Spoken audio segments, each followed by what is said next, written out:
Chapter 7 on the transfer of love from the self to Christ. If we move out of ourself, whom do we encounter? Asks Bishop Theophan. He supplies the answer at once. We meet God and our neighbor. It is for this very reason that denying oneself is a stipulation, and the chief one, for the person who seeks salvation in Christ.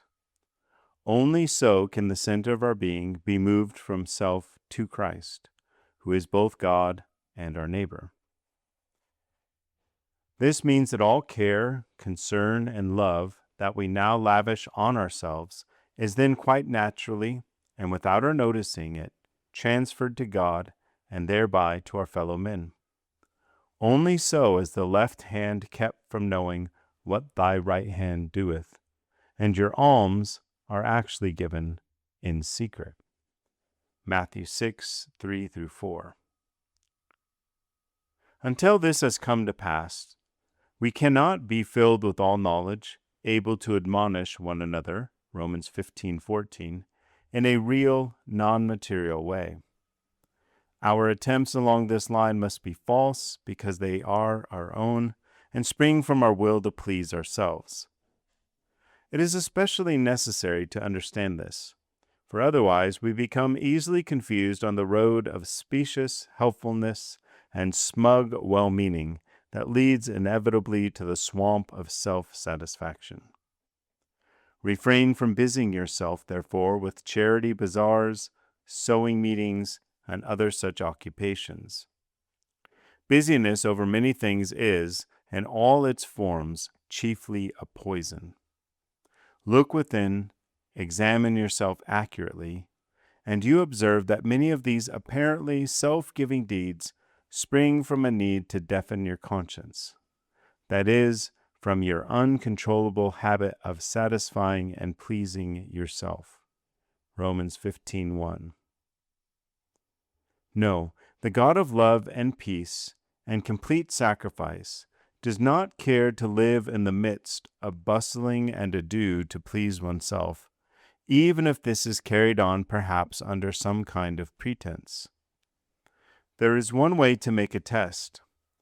If your peace of mind is troubled, if you become dejected, or perhaps a little angry if for some reason you have to give up performing the good deed you had planned, then you know that the spring was muddy. Perhaps you ask, why? Those who are experienced answer, external hindrance and opposition meet only the person who has not yielded his own will to God. And for God, an obstacle is unthinkable. A truly unselfish act is not mine, but God's. It cannot be obstructed.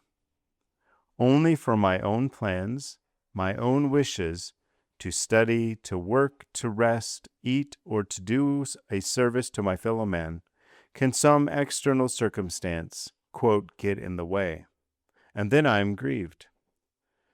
But for the person who has found the narrow way that leads to life, that is to God, there is only one conceivable hindrance, and that is his own sinful will.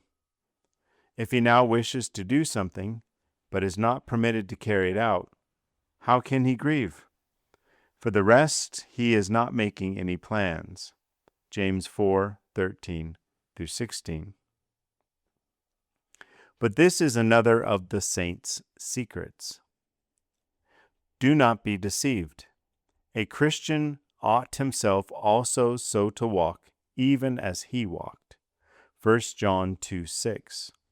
Who do not seek his own will, John 5:30, but was born on straw, fasted 40 days, watched in prayer long nights through, healed the sick, drove out evil spirits, and had no place to lay his head, and who finally let himself be spat upon, scourged, and crucified.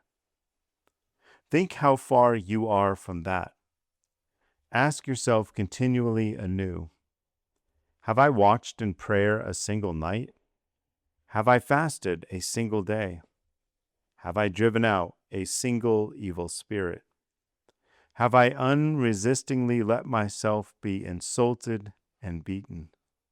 Have I truly crucified the flesh, Galatians 5:24, and not sought my own will? Keep all this freshly in mind. For what is denying oneself?